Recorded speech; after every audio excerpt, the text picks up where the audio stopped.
I don't know if I still look bleary-eyed from my little cry earlier. What were you crying from? I told you after I finished watching that Right. Kylie thing, but I know we're going to talk about that. Okay, well, welcome back, everyone, to another episode of Tell Me Where I'm Going Wrong, a podcast where two exes who are still good friends talk about pop culture, music, politics, vegan food, life, beer festivals, and everything else in between. And my name is Sean, and that's Josh, and he's the other host. Hi, Josh, how are you? Hello, Sean. I'm okay, thank you. I am not in my usual location, hence the bad lighting, lack of makeup, and the artificial background behind me. You can probably hear I'm looking after a little chihuahua who has remained absolutely silent since I got here a couple of hours ago, but has decided as soon as we started recording to yelp. So let's hope that was a one-off. But this happened, we couldn't actually put the episode out because we were interrupted so many times by this chihuahua. Last time I was looking after him, we had to abort, to use the term that we talked about last week or 2 weeks ago. We had to abort the recording because he just started yelping. And I don't know, maybe it's an attention thing. Maybe as soon as my attention is on someone else. I don't know if that's it. Do you think dogs have a concept of when you're talking that you're talking to another human or another creature, or they think you're just talking to you're just doing something else? Like Myself. No, I think they do. I think they're quite smart dogs. I think they have an innate ability to sort of pick up on stuff like that. Well, I'm curious how this dog is coping with the current heat wave that's happening in London. What's going on? He's a Chihuahua, so he's sort of, I was going to say, designed. Well, that implies that there is a God. It was created. Was created, bred, evolved. I don't know, whatever the word is. In a hot climate, so yeah, I think he's used to the heat. Hot days and cold nights in the Chihuahuan desert. In the Sonoran Desert. And how hot is it there where you are right now? Oh, I think it's about, well, actually, I mean, it got to about 31 today, but I think now it's about 25, which for an evening at this latitude, is quite warm for an evening temperature. How do you enjoy this kind of weather that you're in at the moment? I love it. Love it. I mean, it's uncomfortable sometimes when you start. It's uncomfortable when you start sweating copiously, but I do like it. I much prefer this to the eternal cold, grey, chilly weather that we normally have. What's the hottest you ever remember it being in London? It was was it 2 summers ago? I think it was 2 summers ago, or maybe 3. And it was the hottest temperature ever recorded in the UK. It was 41 degrees, I think. Yeah, I can remember when, I think it was 3 ago, and Hill and I were living in Soho, and we obviously don't have any air conditioning. I mean, who has air conditioning in the UK? I suppose only like super, super wealthy people. Yeah. But to try and keep a little bit cooler, we shut all of the windows and put all of the blinds down to try and keep the heat out. And it worked. I mean, it was about 10 degrees cooler inside, but there was no fresh air. We went around trying to find somewhere in Soho to get into. Yeah. At the time we did it, I had a pass to WeWork, you know, those shared office spaces. Yeah. And I tried to sneak Hill in because they had, like, you know, iced water on tap and air conditioning and free Wi-Fi. And I tried to sneak him in, and they weren't having it. They were like, "No, you can't do that. You can bring a guest in, but only if you book a meeting room." And everyone would have been bringing people in to just take advantage of the air conditioning. Yeah, and then we went to a Costa Coffee or some coffee chain. It was so excruciating hot in there, and we asked for like cold drinks, and they said, "We've got no ice. We've run out of ice." And everywhere we went, there was like the air conditioning was broken. There was no ice. There was an ice shortage. And yeah, that was a particularly hot There's thing. there's no we are so ill equipped for the heat in this country, and I just don't know what's going to happen in the next sort of 15, 20 years when hot weather like this becomes sort of standard. Um, People are going to have air conditioning, but I mean, of course, that's going to drive up emissions. Well, that's it. The things that we need to do to feel cooler or to have more comfort are the things that are feeding mm. the system I changes. mean, if we could invest more in renewable energy, uh, Hmm. then it wouldn't be so bad. That would mitigate it to some extent. But sorry, What's the hottest you've ever been, do you think, just in general? I think we spoke about it before on the pod where we were in Vegas. yeah, That was I think that was probably. Do you remember what the temperature was? no, it probably was about 40 degrees then. Because Like it I wouldn't. have been in Sydney when it's been about 44 or something like that, maybe. Yeah. I mean, Australia does get like that, like the cities gets like that, but it's quite rare and it's normally quite fleeting, isn't it? Like you'll have maybe 1 or 2 days where it's just brutal and intense, and then big storm front will come in and it will drop back down to like 30 Yeah, something. But yeah, that's I can remember heat waves in Brisbane where it wouldn't drop below 30 degrees at night for like a week. And yeah. it was just impossible to get comfortable. You would just, because once again, from the demographic, the demographic that I was in, like socioeconomic demographic, I didn't have money to have an air conditioning or like central air in where I lived, and it would just be roasting hot. Hmm. Hmm. But what, you know, why do people? Okay, how does this work? Whenever it gets around 30 degrees in London, there are always these stories on the news about, oh, record number of old people have died. Is it really that extreme? Why are people here so much more susceptible to it? I know that your body gets conditioned, but to me, it's not that hot. No, but it's not that people here are less susceptible to it. It's again, it's about infrastructure. We're not set up to deal with the heat. Buildings are designed to retain heat in this climate because traditionally that's been our main concern, is to warm our homes enough. And so everything is designed to retain heat, whereas in a lot of parts of Australia, buildings are designed to lose heat because that's the main priority. So Yeah, um, I don't think it's that people here are more susceptible to it. I just think we don't have the facilities to cope with heat like this. yeah. I would imagine, I mean, I don't know, but I would assume that in Australia, all old people's homes, what's that? That's not the right term, is it? Aged care facilities. Um, I'm sure they would all have air conditioning to some degree. Whereas here, I doubt any of them would, to be honest. Shady Pines. Shut up, Ma. I'll send you to Shady Pines. Um, but where I grew up, and you lived there for a while as well. A lot of the houses, they weren't insulated against heat or cold really, but they were designed to at least let air circulate, um, and give it a little bit of a cooling effect. So the houses are on raised stumps. Yeah.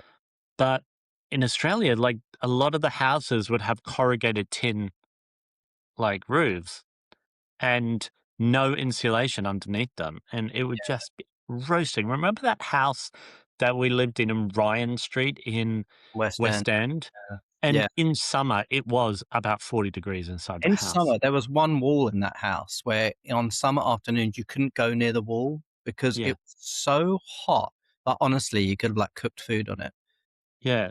Well, that's where I got into, like, obsessed with the concept of solar ovens, remember? Because Oh that yeah. that place was so hot, and I started reading about we also didn't have an oven, do you remember?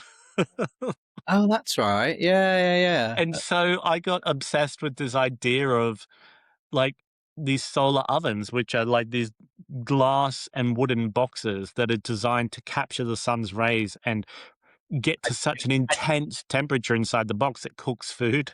and you can bake a cake in only 6 hours. It's fantastic. Yeah.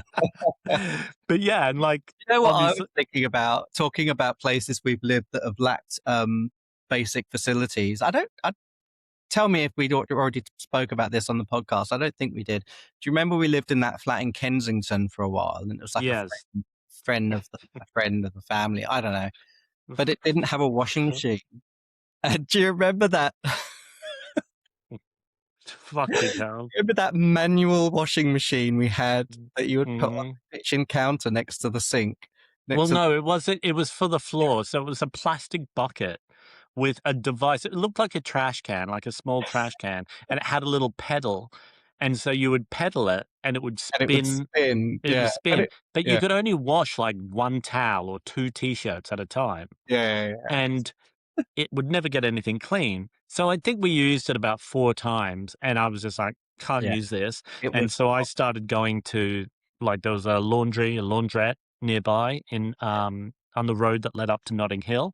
What's that Church road called? I don't know what that's called. Kensington Church Street. But I used to have to go down because there was no lift or elevator in the building, and it was a walk up. It was, like, this old, what was it, Edwardian, that building, the period? And Uh, so I we don't used to have to go down the stairs with, like, no elevator, and I'd be carrying all the washing and then take it, and I had to dry it there at the laundry because it was too heavy to carry back up the stairs, and it was around the time that I was hospitalized with pneumonia, so I was trying to carry all of this, like, laundry up this walk-up apartment block in West London, but I don't know how long we lived there for, but I can't remember fun the time. year. Um, just quickly, I wanted to say hi to Theo, one of our listeners slash viewers. And I actually met them. I did a guided walking tour of Kew Gardens last Sunday with the West London Queer Project, and Theo was there, which was really nice because I was standing at the station like to greet the group at the beginning. I looked over and I thought, that face looks familiar, and for a second I was like, I don't know where I know that person from, but then it clicked. So that was really nice to meet Theo. So hi Theo, I lovely to think, and thanks for watching and thanks for commenting. Yeah, and yeah. I think I notice you're always posting on my Instagram as well, and we have a few chats on there, so that's nice. It's nice that we've got like at least one regular viewer that hasn't deserted us. There's your sister Michelle as well, Yeah, and Helen. and Helen. Yeah, my So we've mum, got three. my mum like dips in and out, but she's not. Oh, yeah. She's not invested. No, she's got better things to do. So we both watched something this week, and we were alluding to it at the beginning of the podcast.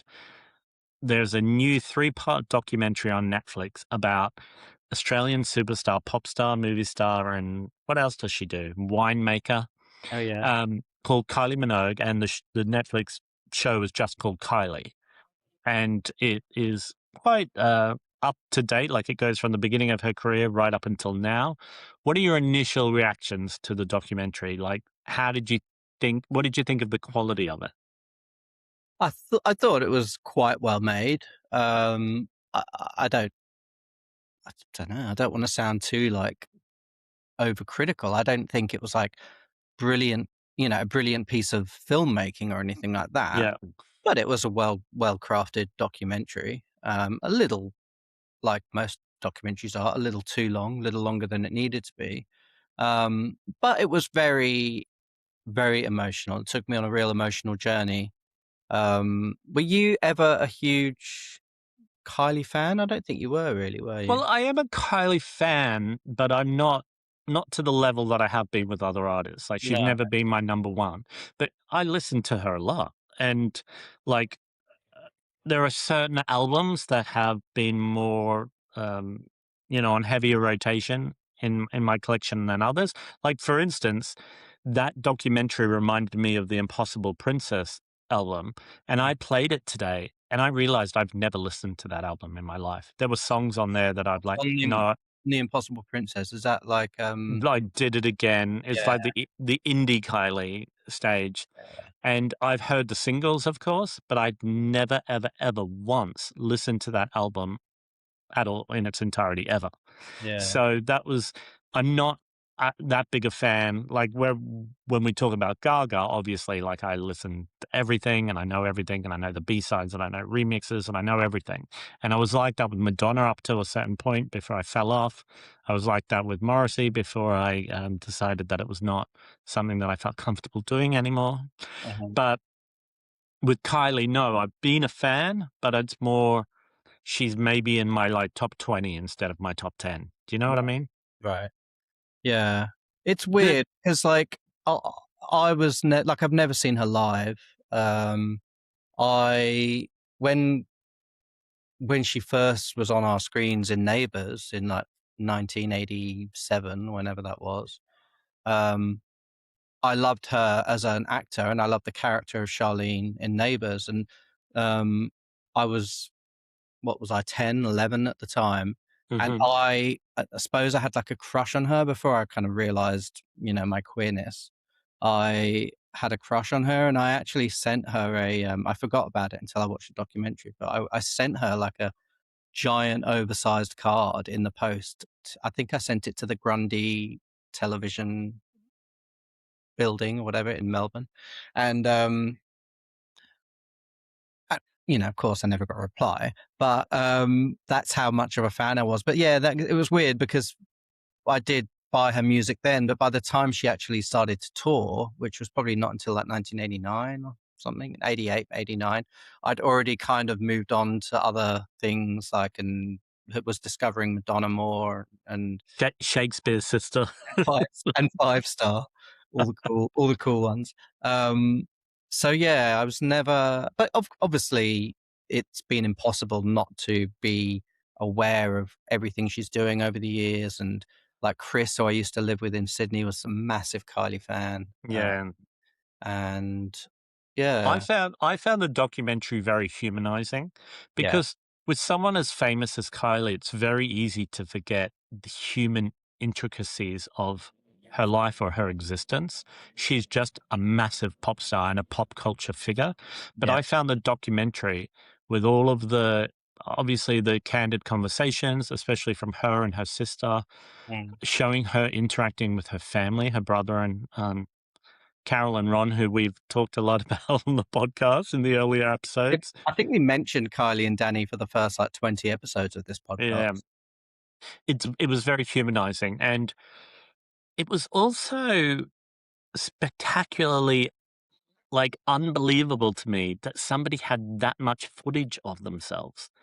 Like, there was, like I can't believe how much archival footage, video footage there was of her. Well, I mean, it doesn't surprise me that there were other people taking footage of her in, backstage situations, on the road, etc. Like, that's pretty standard now. Even over the last 20 years, that's been pretty standard. But what was really surprising to see, and it was the home video footage that she Yes, took yeah. when she went on holiday with Jason Donovan and stuff like that. And that was really revealing and a really interesting insight into what their life was like at that point. And I mean, like you said, it's very easy when somebody's in the public eye like that to forget that they're human. And it was really, really moving, the documentary, especially towards the end. And I mean, I don't think it's a spoiler alert that, she had a cancer scare, not a cancer scare. She had Mm. cancer Yeah, she had a cancer diagnosis. and treatment. Treatment, yeah. And then what was really interesting is in the last episode revealing that she had another one in 2021, which until this week had not been public knowledge at all. Um, Yeah.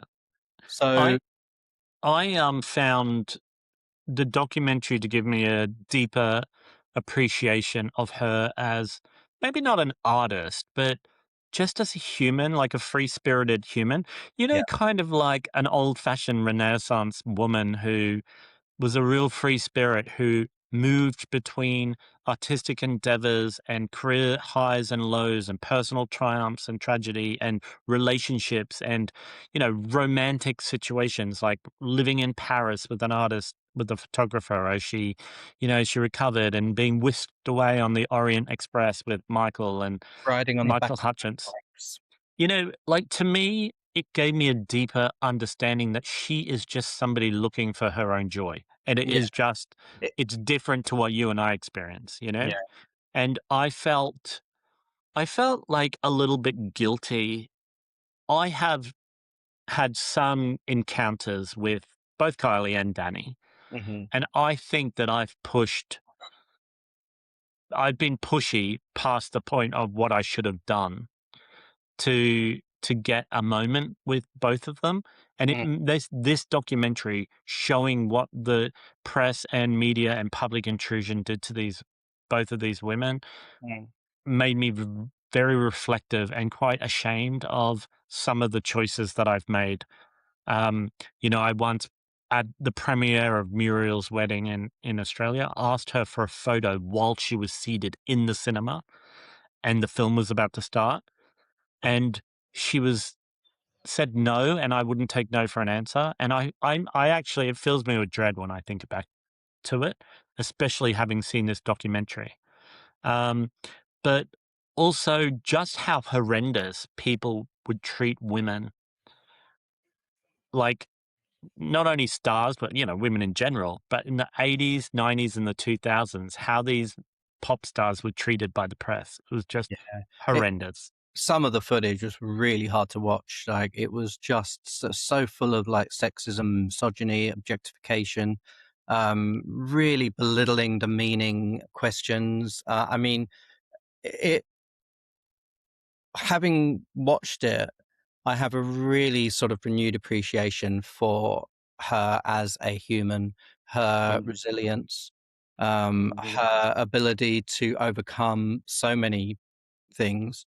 And I thought it was just, yeah, it also left me feeling quite sad as well for her. Yeah, I felt very sad for her. She does sort of strike me as, and this is all my projection, but I think in some ways the documentary was framed to kind of show this, that she's now had cancer twice. She talks about her desire to have had children and how she wasn't able to do that, partly because of the cancer. And I believe she's single now, and she spoke a little bit about her relationship with Michael Hutchence and how what he represented to her at the time, but how she's been searching for that ever since. Uh, Yes. and I can't remember if she said she hasn't found it again, but it kind of was alluded Well, to. I think she said that she hasn't found it again. Yeah, And yeah, I felt that it's weird, right? Like, the thing with Michael Hutchence, who was, for people who don't know, was the lead singer of a band called In Excess. They were hugely famous. And slightly after the peak of their fame, Michael Hutchence passed away quite tragically. He was very young. He hadn't been with Kylie in a relationship for a few years, but their relationship stopped, I suppose, because of the demands of fame on both of them. They couldn't be together. And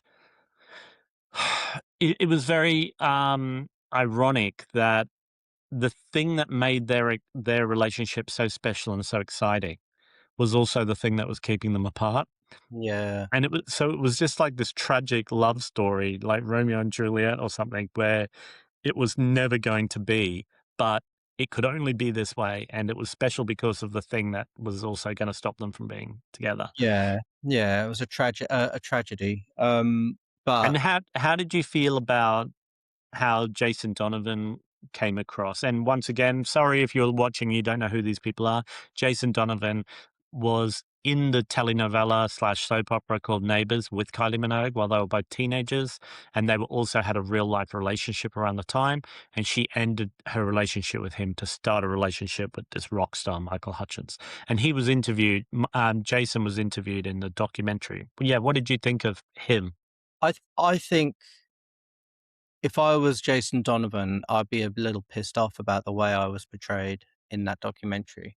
Um, it wasn't damning, but he certainly came across as a bit sort of embittered or a little tragic, and I don't know if that's was intentional or if they were just trying to sort of stay true to the timeline and what happened and stuff. But yeah, he did seem a little bit. kind of Well, dis I kind of got the feeling that he was talking in a very Australian larrikin kind of way of being self-deprecating, and it but the way it was framed in the documentary made it seem like that's how he really felt. I think he'd pretty much be over it.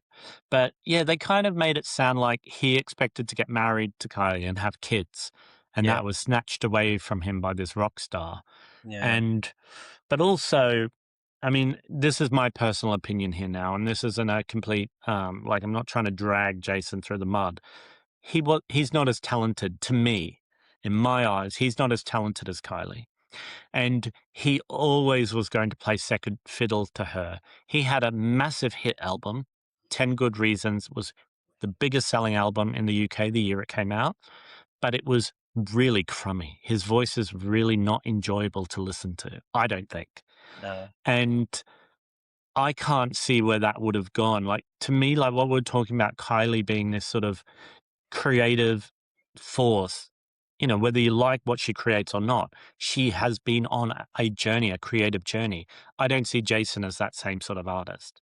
no, And I, I don't think it was anything there for her, yeah. Yeah, I mean, it's very easy, isn't it, to when somebody's in like Kylie's position, it's very easy to sort of talk in terms of this sort of innate um, radiance, or what did Nick Cave say about her? Hang on, did I make a note of it? Um, you know, she's the definition of joy, he said. Yeah, And it's really easy to sort of, when somebody's in that sort of has that level of success, to talk about as if it was like some like preordained, predestined, uh, God-given talent gift or whatever that has gotten them to where they are, and that may or may not be the case. I don't know. It could just be a sequence of fortuitous events.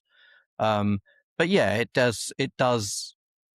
The documentary really does paint Kylie as being an incredibly uh, giving and loving person towards her sort of her fan base and her family and stuff like that. So, yeah, yeah. I, I feel that, fame can be given to people like, or they can happen upon it, like Kylie, like Jason, like Sonia, like Sunita, like whoever. But it takes something different to sustain it mm. and to grow and to be creative within it. Because for every Madonna or for every Kylie, there are 10,000 other pop stars that are just forgotten or never have that level of success, right? And So, what's like, and what's interesting is like you look at someone like Madonna or you look at someone like Kylie, and it's not that they have exceptional voices. Kylie even says in the documentary, "I wasn't blessed with the voice of an angel." yeah, Um, but she works with what she has, and I suppose it's that human element to people that makes them connect with the public.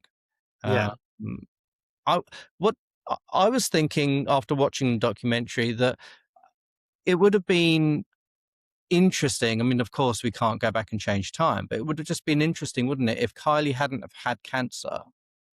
yeah, It would be. I'm just sort of like thinking out loud, like I wonder if that has in some way defined her as a pop star, or if it's defined her career, because she is such a story of sort of like comeback and, like I said before, like resilience and overcoming yeah, adversity and stuff like that, and such a yeah beacon of hope, I suppose. yeah. Well, I think coming back after the cancer and then having gigantic hits Yeah, again, it wasn't like she just came back and did a few no, tours. She it actually, really cemented her legacy as an yeah, artist. She yeah, became a legacy artist, and that's something that will never go. Even if she never has another top 10 record again for the rest of her life, mm. she'll always be this famous. Like, that's never going to go away. Whereas for people like, I don't know, Debbie Gibson or Tiffany, like, you can go see them in actual bars, performing in bars, And and we they have, sold,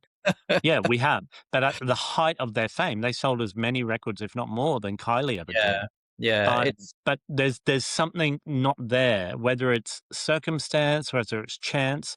Those women that I just referred to are probably better technical singers than Kylie, but there's something that doesn't connect with a broader audience that are really, really loyal and stick with her. And I think in watching this documentary about Kylie, there was something, um, she had like the X factor or however you refer to it, that you can see, oh yeah, this is why she has the longevity, you yeah, know? And yeah, up until this documentary, I never really had that sort of insight. I've known her since I've been a little boy. Like mm, I've known of her, I mean, like not to get parasocial about it. She has been in my life as one of the most famous people I've ever known since I was a young person. And yeah, I'm 52. Like this is like who else is there around, like, apart from Madonna and, like, who is such a pop cultural marker for me as a queer person? There yeah, aren't really that many other people, and this showed me that she's just somebody who wants to be happy, wants to do her job, loves her job, doesn't wanna be abused or mistreated by people, mhm. wants to love, like, different men she's attracted to, wants to be in fashion and art. Like, um it was very moving to see her love of life, you know? Did you cry in the last episode?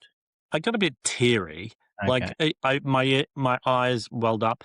I got a bit teary around where she had her return to Glastonbury. So for people who don't know, and she was meant to headline Glastonbury in 2007, but just before she had her cancer diagnosis, so she couldn't do it. And so then in 2017, was it? I think She so, yeah, maybe. She made the triumphant return and headlined, and Yeah, I found that very emotional, and she looked emotional. But all of that footage of her rehearsing and everything story they had some sort of candid video shot of it happening.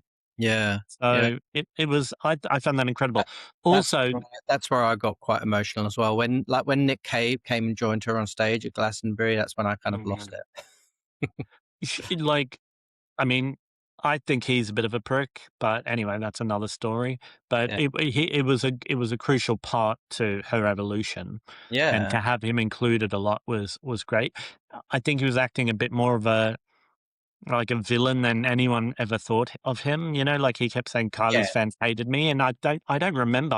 I was surrounded by Kylie fans at that time of that duet, and nobody hated him. He was quite he was seen as quite a national hero in Australia. yeah, yeah. So I, When I yeah, I found a bit weird as well, the sort of narrative that he was painting, but anyway. yeah. So um, I thought you talked about it being quite long. I found the pacing of it to be a benefit because it allowed me to sit with certain feelings for a longer time. You know how everything is so quick these days?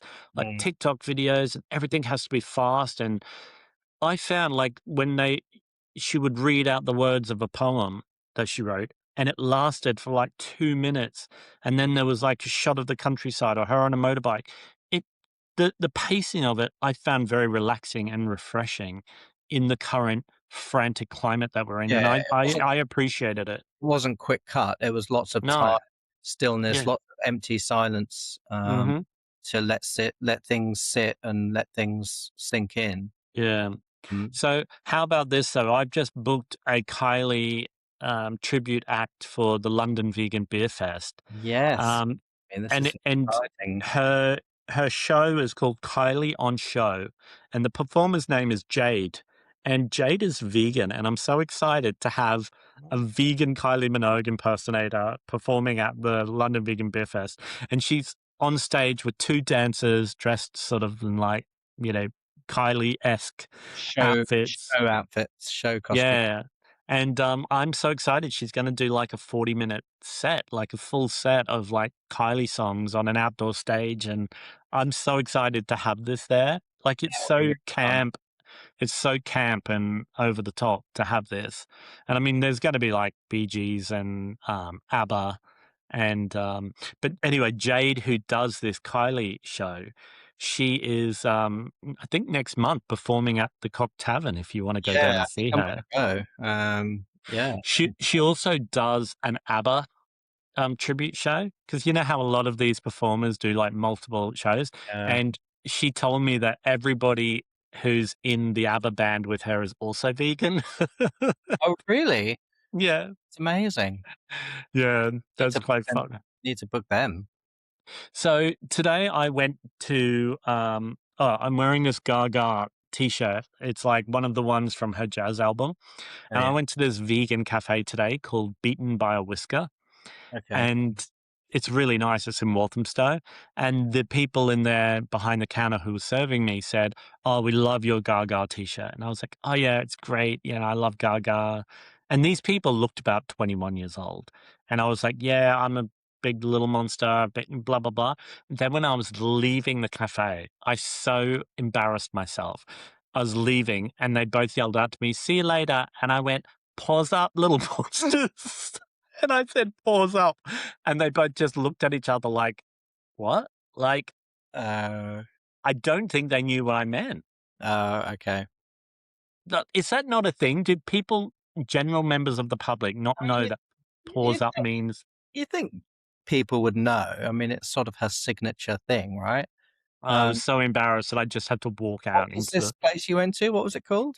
it's called Beaten by a Whisker. Oh, okay. How was it? What sort of food was it? Oh, so, well, I just went in there because I was so hot, and I went in and had an iced chocolate drink.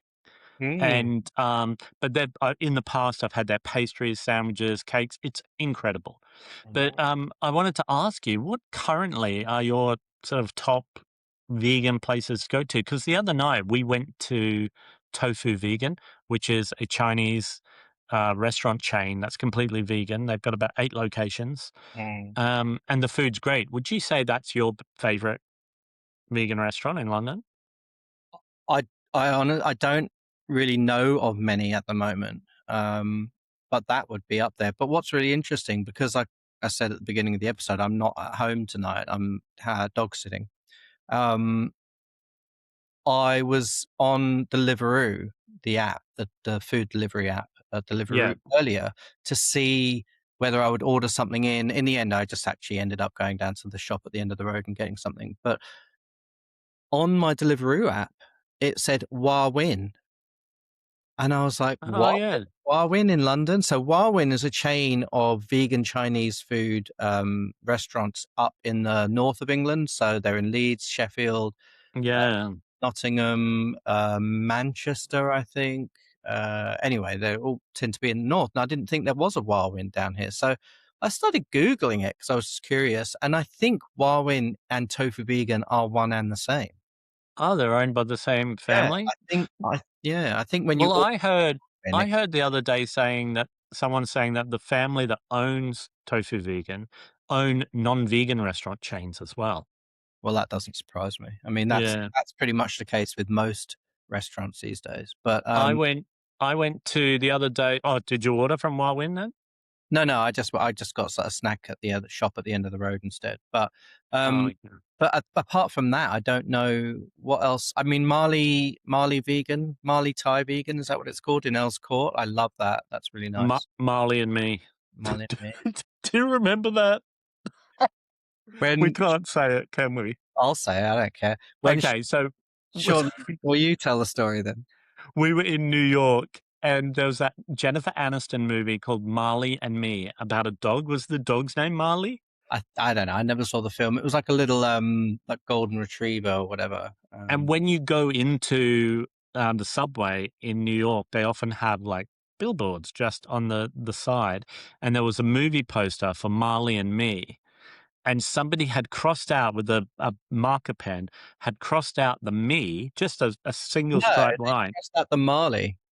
I thought it was, oh, yeah, Yeah. they crossed out the Marley, and they wrote CUNT, so it said "cunt and me." Uh-huh. And Yeah, we were just like, "What does that even mean? Like, hilarious. why would somebody do that?" Anyway, so But Marley vegan Thai would be up there.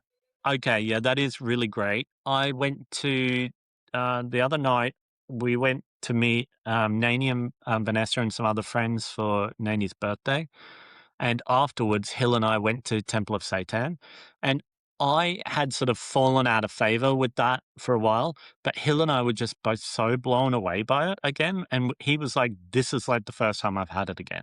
Yeah, And we really loved it. So I was happy to see that happening like again and feeling like it was like one of the superstar vegan food places again. yeah, Today I popped into Pulse and Pickle. It's a what's CIC stand for? Community Interest Company. yeah, It's not a charity, but it runs to promote things. So it's this beautiful cafe in Walthamstow, and their food is incredible. Like, just lots of pickled and fermented foods and Lebanese food, and it's a cafe that supports like migrants and queer community. And I found out very sadly that they're closing at the end of the month and trying to find a new location because their rent doubled, like double. doubled. It's just outrageous, So isn't it?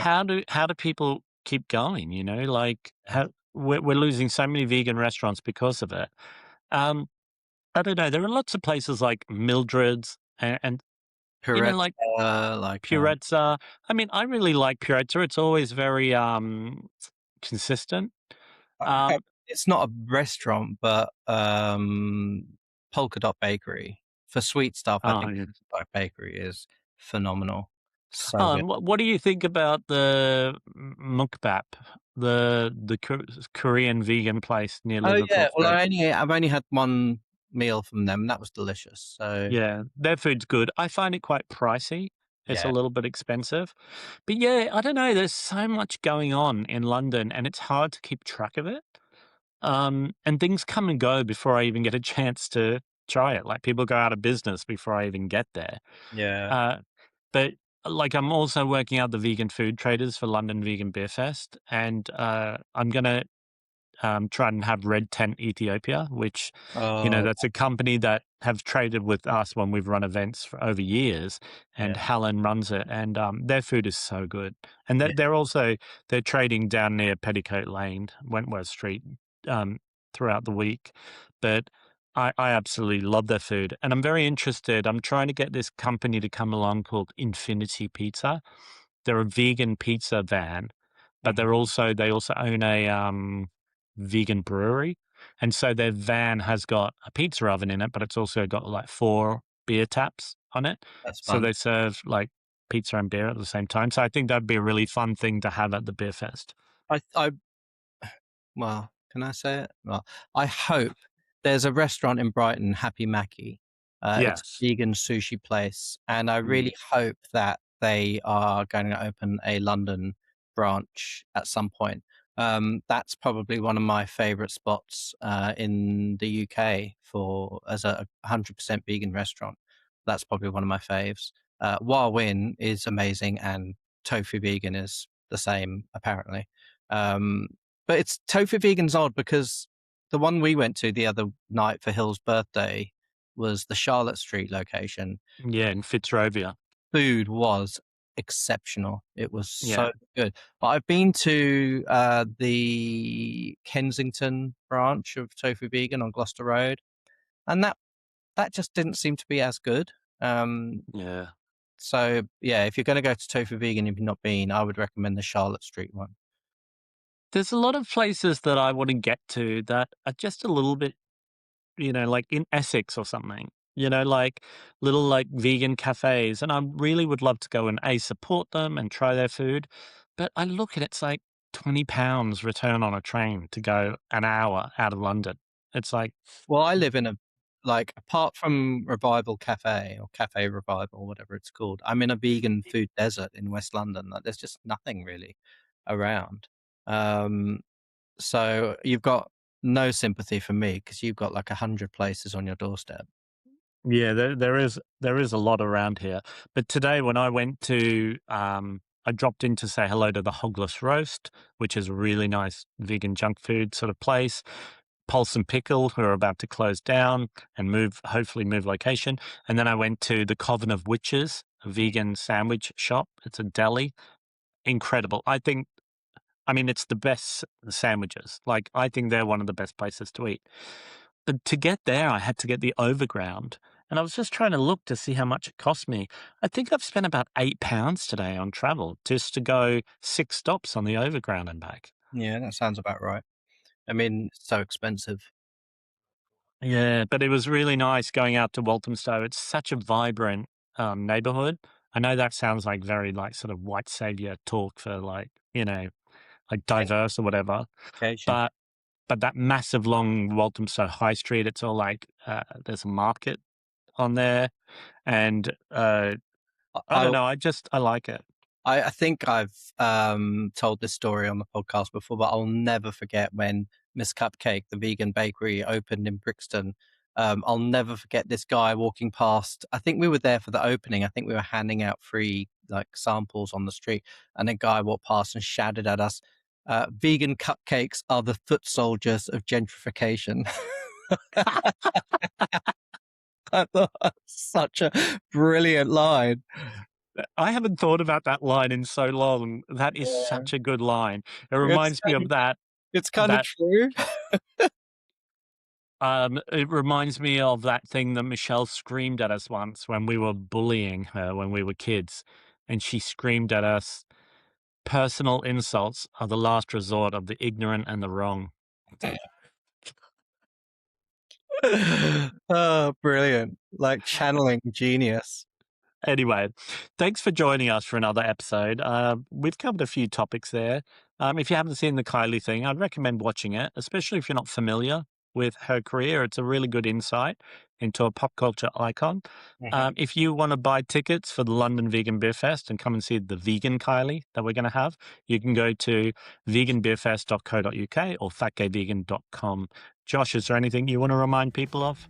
No, just do hit subscribe where you're listening to or watching this episode and leave us a comment because we only tend to get the trolls in the comments. So leave us a nice comment for a change. That would be great. But yeah, take care of yourselves and we'll be back in your feeds next week. See you later.